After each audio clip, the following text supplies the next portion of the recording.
Welcome to The Screen Queen, the show where I'll be talking about your favorite TV show or your favorite movie. You'll just have to listen to find out. This is your host, Samantha Parrish. Hello there, my groovy goblins and gorgeous ghouls and my non-binary babes. This is your Screen Queen to talk about the Scream Queens, your host, Samantha Parrish. Man, we are halfway through October, and we have 3 episodes left for the Halloween series on The Screen Queen. And man, do I have an episode for you. What happens when you take a sparkly vampire and a Spider-Man villain, and you put them both in a lighthouse together? What do you get? You get a cinematic masterpiece is what you get! This was one of those films that has a special place in my heart, because it's a movie that my best friend Ams showed to me and said, we gotta watch The Lighthouse before you go back to Virginia. And I'm like, hey, I'm down for it. The only time you're gonna get me to watch something new is if you present it to me right then and there. It's a rule for all my friends because I'm a creature of habit. I will rewatch the same stuff, especially when it comes to like newer films where I'm a little bit selective on watching something that came out in the past 5 years or less than 5 years. Like, it's just hard to give like a rating to something that is still new and it needs a little bit of time to marinate. And I've just always been one of those viewers that gives a little bit of time before I bounce into something.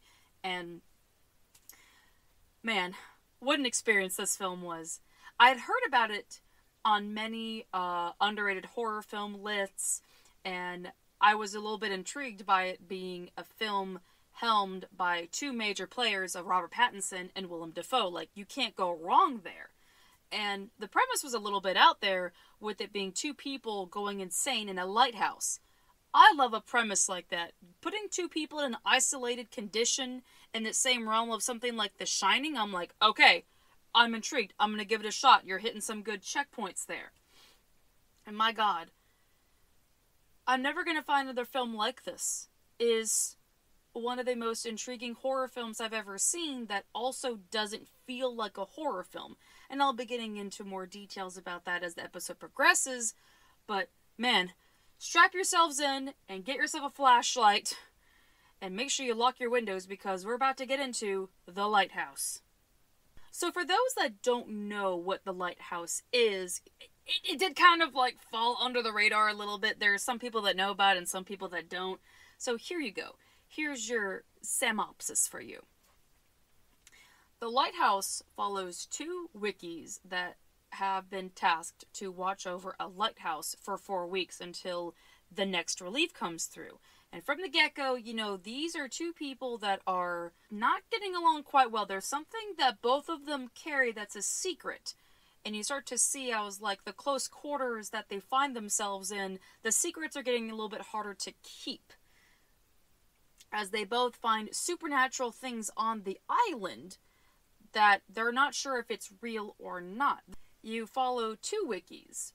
One younger, skeptical-looking fellow named Ephraim Winslow, and another seasoned sailor named Thomas Wake. And you know, from the get-go, in the first couple of minutes, that this is not going to end well. There's something both of them are hiding. The tagline even says, keeping secrets are ye. And that's not good. You know, when you got dirty laundry and you're going onto an island and you don't want someone else to know about that dirty laundry, ooh, that's bad. That spells trouble. The director, Robert Eggers, even said himself, as a pitch to people, as well as a perfect synopsis is, you put 2 men on an island, it doesn't end well. He's not wrong. But I might be going different places with this episode because there's just so much in this film that anytime I get hooked on something, I can't stop. So I'm gonna try and make this as organized as possible. So please bear with me. And with that said, I'm going to follow my last point about Robert Eggers and give him the first spotlight of the episode. So if my audience out there is unfamiliar with Robert Eggers, it's okay. Don't worry about it. He's on the up and up. He's just one of those guys that if you follow a certain brand of horror film, then he's a name that you would know. But he also has made some movies that has breached out and gotten to people that have heard of his certain films. One of them being The Witch. I've never met someone that hasn't heard of the film. They may have never seen it, but they know that they've heard about it. Like, it's that good. And after The Witch, Robert Eggers said that he wants his next film to be about a lighthouse. He went on to say that he wrote the play with his brother, and he listened to seagulls and waves for hours to get in that perfect mindset to be in that atmosphere for what he's about to bring. And I can clearly tell, like, he got himself in the right headspace. Once you watch this film, you really feel you're right there with them. The atmosphere is perfect. And with a premise like The Lighthouse and the way that he pitched this, it wasn't too hard for the cast to come together. Willem Dafoe is, he's down for anything. As long as he gets to go crazy, he's having a good time. But Robert Pattinson, this was a different choice for him because he wanted to do something outside of his realm. He said, and I quote, "I just want to do something weird." And that brings up my next point about Robert Pattinson being in this film. Now, I mentioned last year on my episode I did about The Lost Boys where I mentioned his impact on the whole vampire trend and what he did for vampires, and that was a hit and a miss. And for him, it was definitely a hit that he wants to miss. He did not like Twilight one bit, and when I found out he didn't like Twilight, that made me go a little bit easier on him, knowing, okay, I take it back. He suffered through this film like I suffered with it being shoved in my face. I'm gonna give him a break. And I really had to think about the stuff that he did that wasn't Twilight and how hard he had to try to shed that image. And damn, this is one of the films that did it for me. That I got to see him in something that I did not see Edward Cullen. He embraced so much into this role and just went nuts. You see every layer of his acting abilities portrayed in here. There's been other things that he's done where he's either been a romantic interest or, whatever he was in Harry Potter and the Goblet of Fire. Cedric Diggory finally came to my mind. But that's the thing, it was such a far stretch because Twilight had obscured a majority of the stuff that he did, and now you have The Lighthouse and Batman going hand in hand in a perfect unison to finally kiss Edward Cullen goodbye. I still do pitch this film as Edward Cullen gone crazy because, again, that's what people knew him as for a long time. But it wouldn't surprise me in the years to come when this film does get a little bit more variety that people will say, hey, did you ever see Robert Pattinson in The Lighthouse? It's going to be one of those mile marker films that he's done next to Batman. But the way that he is in this film is just remarkable. He is so crazy in this film, and seeing the weight of his insanity in this film is amazing. I love me a performer that will go insane to the point that it becomes their own specific portrayal of insanity. There is no one else that can be able to portray the level of insanity that he brought in this film. Because it's a specific story that caters to an insanity of, can you trust your reality? These are two people on an island with secrets that they don't want to share, and unfortunately their insanity does bend their perception of reality to the point that their secrets are not safe. The story honestly works without it being labeled as a horror story. Robert Eggers has gone on to say that it's a character study film. Now, this does make an inclusion on the Scream Queen Halloween series because it has been hailed as a horror film. There are scary, alarming moments where you don't know the fate of these wickies. But with the fact that it's a character study, it does bring more genres to the plate. That you can see it as a drama, you can see it as a thriller, you can see it as a horror film, you can see it as a mystery film. There are so many elements brought to the plate. There are no wrong answers for this film, especially when it comes to the very end of the film, where it makes you beg the question, what happened to the lighthouse?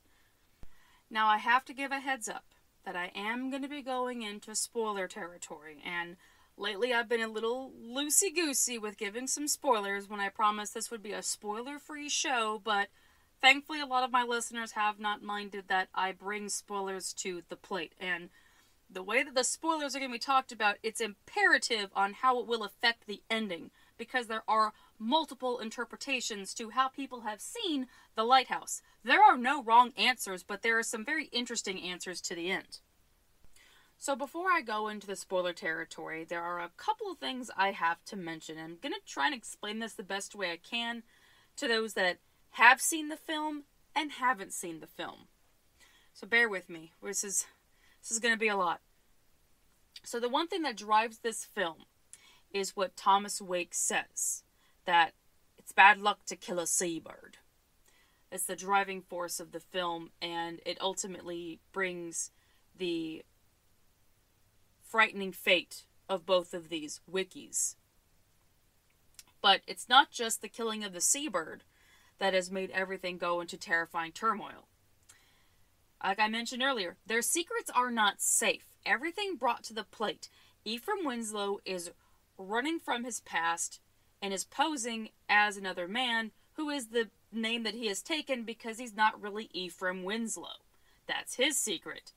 Thomas Wake, and he gives so many fisherman tales, it's hard to believe him or not. You don't know it's exaggerated or true, with the fact that he goes on to say that his leg is bad and he can't do work, and then Ephraim Winslow goes on to say, what do you mean that leg's bad? You said your other leg was bad. And all the secrets become unveiled. But the biggest thing of them all is what happened to Thomas Wake's other wiki before Ephraim Winslow came on to the Lighthouse. Thomas Wake said that his last second in command died. Specifically, went crazy and died. Now, the seagull that Ephraim Winslow kills has one eye. In most of the duties that Ephraim Winslow has on the Lighthouse, when he's going to get this contraption out to get the crabs out, there is a head in the box and it has one eye pecked out. Keep that in mind. There's also been many mentions about Poseidon and his curse of the sea. A lot of nautical god talk is brought to the plate and it's been sprinkled into the film with a beautiful 3-minute monologue from Willem Dafoe talking about the curse of the ocean. The man doesn't blink for 3 minutes, as a fun fact. And finally, everything comes to a boiling head when Ephraim Winslow, now discovered as Thomas Howard, is going to the Lighthouse. Like, he already tried to escape his fate by posing as Ephraim Winslow, and now he's getting to go to this lighthouse. Like, he forget the job anymore. He just wants to see what the fuck is up there, that Thomas Wake has been spending so much time up there. There's some enigma behind the lighthouse, that it's more than just a job anymore. Like, there's some enchantment around it, that it had Thomas Wake fighting for it in more ways than just a job. Finally, when Thomas Howard gets up there, I'm sorry, I'm bouncing around names because, again, it's a film where you have a lot of moving parts. Thomas Howard gets to put his hand out into the light of the lighthouse as its, like, doors open, and he just begins to laugh, and then finally he begins to shriek and fall down the stairs in the most beautiful Daffy Duck fashion ever. And then the next thing we see, the last thing we see, is Thomas Howard lying naked on the beach, being pecked out and crapped on by seagulls. And as it pans out, where we see poor Thomas Howard in pain, the lighthouse is missing. Gone. A whole building just missing. Jimmy Hoffa, gone. So, bringing everything together, it's bad luck to kill a seabird, and Thomas Wake's original wiki died. And there's also the shrouding of mystery behind Ephraim Winslow that is actually Thomas Howard. We got some major things here about vengeance going on here. These two tales tied together. Thomas Wake's wiki dying, and then Ephraim Winslow killing the original Ephraim Winslow just to pose as him so people won't ever know that he's actually Thomas Howard. Like he says in the film, Ephraim Winslow got a clean slate and Thomas Howard, he don't. These are two people on an island that is inhabited by a haunted force. That's just like, begging to be brought to insanity. Because of all of these horrific, horrifying things that exist around this island because of the terrible things that have occurred. From what we know, the former wiki of Thomas Wake died of insanity, and, well, kind of hard not to see why he died. So here's my far-fetched theory with everything I mentioned. Did Thomas Wake kill his former wiki? Now, it's no shock that the former wiki did go crazy and die, because look at Ephraim Winslow / Thomas Howard. That man went cuckoo for Cocoa Puffs pretty fast with everything that's on the island. But if this truly is Thomas Wake's return to the island, and he has no penitence for his actions to protect whatever's in the lighthouse to keep it for himself, I have no damn doubt that he killed the former wiki so he could keep the lighthouse for himself. And now with Ephraim Winslow / Thomas Howard coming into the mix, it's just going to keep going around in circles to protect that secret of the lighthouse, and maybe, just maybe, the former wiki is a part of his secrets. Those are his beans that he's trying not to spill. There are many different answers about if there was a lighthouse to begin with, or the bad luck is what caused the island to disappear. But the thing that pieces everything together, the thing that brought all of this together, is that the lighthouse is loosely based off a true story. In the year 1900, 3 wikis disappeared. When the relief came through on the island, they looked everywhere for those wikis. And they knew they didn't just abandon their posts, because everything was still there.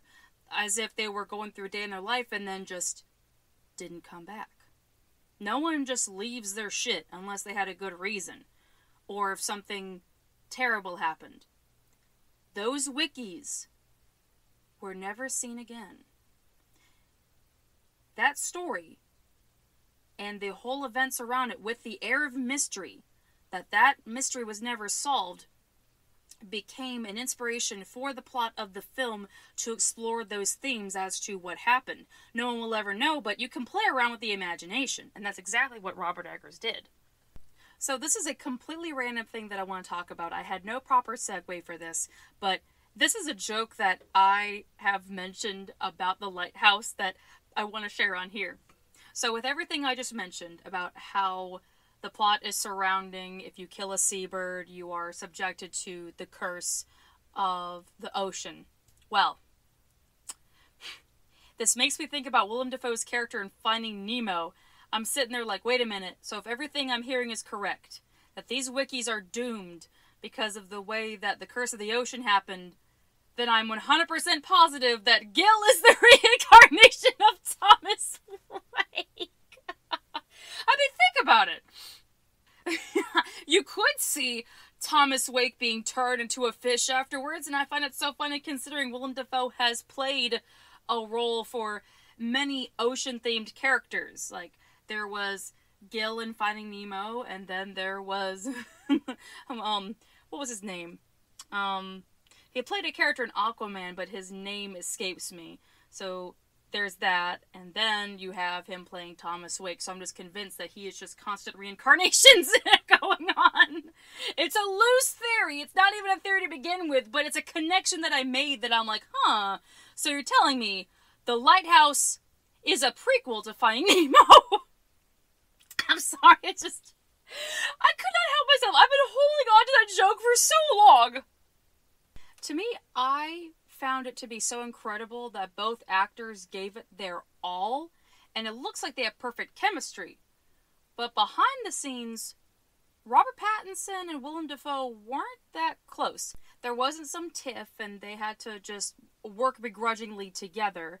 They were isolated on purpose in order for the characters to get the feel of distrust, which that is a good move.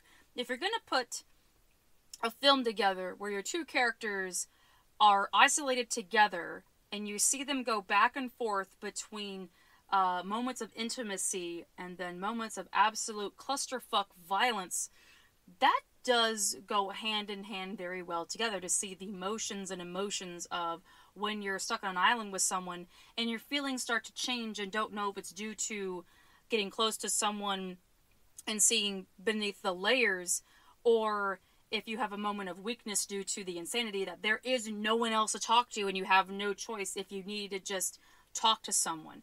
The way that is presented of isolationism is absolutely perfect. Like, it rivals The Shining in terms of isolation.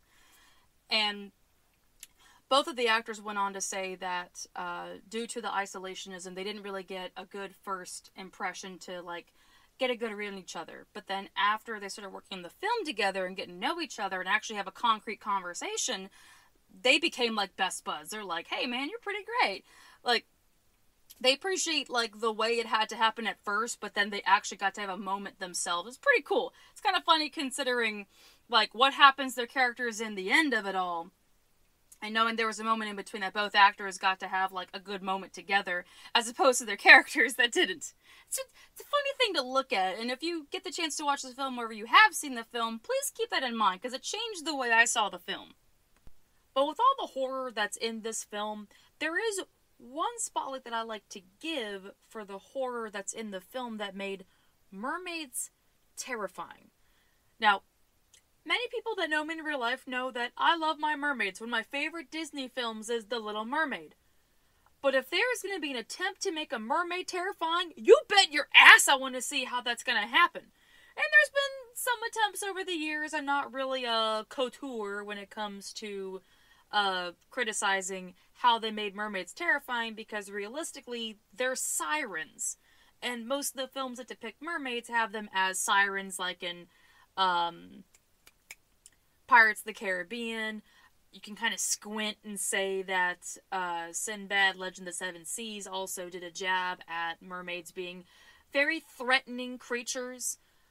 There's also been some horror films that flat out made mermaids into monsters, and yeah, okay, they made an attempt, but this film did a fantastic job building up to this mermaid that Robert Pattinson's character is, like, allured by in such a bizarre sense that I love it for it. I love how they made her a threat, but that they also made her cultivated into Ephraim Winslow's mind. Like, as you go down and you pan down, and the part of, like, her tail, there is a female genitalia right there, and I'm like, that is so uniquely disturbing, and I love that. It feeds into it so well. They didn't just throw a mermaid in there to throw a mermaid in there. They made it work to the point of the plot. So I have one final thing to say about this film, because I will keep going if I don't stop. This is some new news that has come through. A graphic artist named Junji Ito, a name that you might know and a name you might not know, but for those that don't know, he is a famed horror graphic artist that has done the stuff that nightmares wish they could be. Let's just say that. The man has a high bibliography. There we go. Can't even grammar anymore. And he has helmed a couple of famous stories like Frankenstein, and he's also been asked to do different editions for stories, and one of them is The Lighthouse. And it has been recently published, and it looks beautiful. And I love the fact that Junji Ito went out of his way to go outside of his usual style. He has a very distinct style that has these kind of, like, alarmingly looking characters that could be innocent or guilty, and you'll never know because you have to read the story to find out and determine for yourself. It has this air of uneasiness going into every story. And like The Lighthouse, there is an eerie ambiance and an immediate distrust of these characters that you don't know because you don't know what secrets they're hiding. That is the perfect thing for Junji Ito to dive into and create a manga adaptation of the story. And it's beautiful. I myself, I have not gotten my hands on a copy yet, but knowing the fact that Junji Ito had the helm, it just had me thinking that this is the second time that he's also done a story surrounding a haunted lighthouse. He did a manga series called Uzumaki, The Curse of the Spiral, translated into English. And there is a story in there where one of the main characters is alarmed by a lighthouse. And some spooky, freaky-deaky things happen in this lighthouse that is unspeakable and unfathomable, just like the movie I am now talking about. So to know that Junji Ito was helming the story, I knew without a doubt I was in perfectly good hands after reading the Lighthouse chapter in the Uzumaki series. I'm just like, oh, this is perfect. This is like a double feature. I love that. And if you get the chance to look up on eBay or Amazon to see like the little sneak preview pictures of the way Junji Ito has drawn Ephraim Winslow and Thomas Wake. Oh, it's just like it was pulled directly from the film. It's beautiful. But also 100% more creepy because he's Junji Ito. On a scale of 1 to 10, Junji Ito takes it to about an 11. So I know without a doubt, when I get my hands on that book, I am going to be seeing a fresh spin on the Lighthouse that is going to follow the coattails of it while also having some little scary sprinklings in it. Like with most adaptations of films that go to comic books, like you get a little bit extra and have a different experience from the previous experience. But it makes me wonder, what's Junji Ito going to cook up for the ending? I know that man. He's got some secrets himself. He knows how to spin some scares. What a fucking movie, man. It is one of my favorite films to put on just for anything. I don't have to have a reason to watch it. It doesn't have to be October for me to watch this film. It is like a perfect rainy day film for me. It's something I love to put on for background noise. I love the fact that it's such an unconventional film with the way that they have it presented with what is kind of considered a dead language of the whole sailor talk, fisherman tales, everything. Just the whole film itself is beautiful, from the sounds, the sights, and the scares.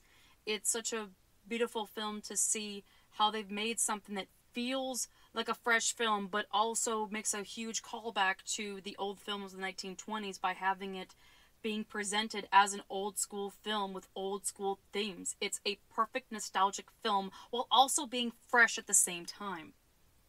I don't know what's going to happen to me in the future when it comes to watching other Robert Eggers films, because this is like top tier for me. I know the man is working on the Nosferatu remake, which, woo!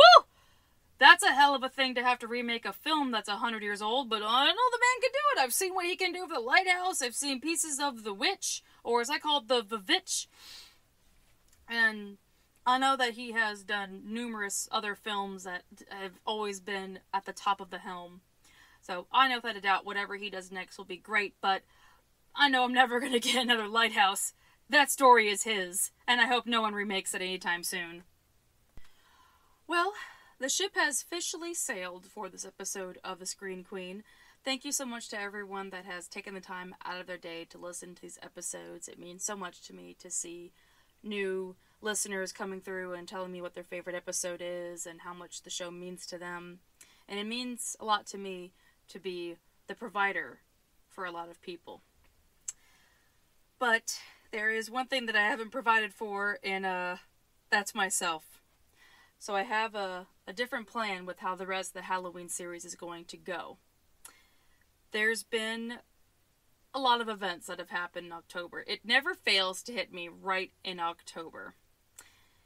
And I'm going to be skipping the weekend of what is days anymore? What are they? Oh, the weekend of the 21st, and the next episode that's going to come out is on the 29th. I really did want to like make an episode for every Sunday of the month, but that just unfortunately didn't happen, and I'd rather think of myself and take care of me than push myself to put out content that is going to be like basically hindering on insanity, just like the characters I just talked about. I don't want to end up like them, you know? So, with all that said, I am not going to be pulling from the random selection box for what the next episode is going to be, because that has been a plan of mine since the beginning of the Halloween series for a treat that I have for my listeners. Something that is a very interesting segment that isn't talked about enough, and I'm going to present that for the last episode of the Halloween series on The Screen Queen. Alrighty, so if you would like to catch up with me in between uploads, you can find me on my Instagram at the Queen of the Screen. If you want to share your theory about the Lighthouse, I would love to hear it. We can talk about it on there. If you'd like to see the funny movie-related content that I put up on TikTok, you can find me at the Mystical Space Witch. And if you would like to see my book series that I created called Inglorious Inc., you can find that in the description box. Alright, everybody, take care. Have a happy fall, and watch out for those seagulls. I'm telling you, they got a curse. Look what happened to these guys. Y'all take care now. This is your Screen Queen, signing off. Bye-bye!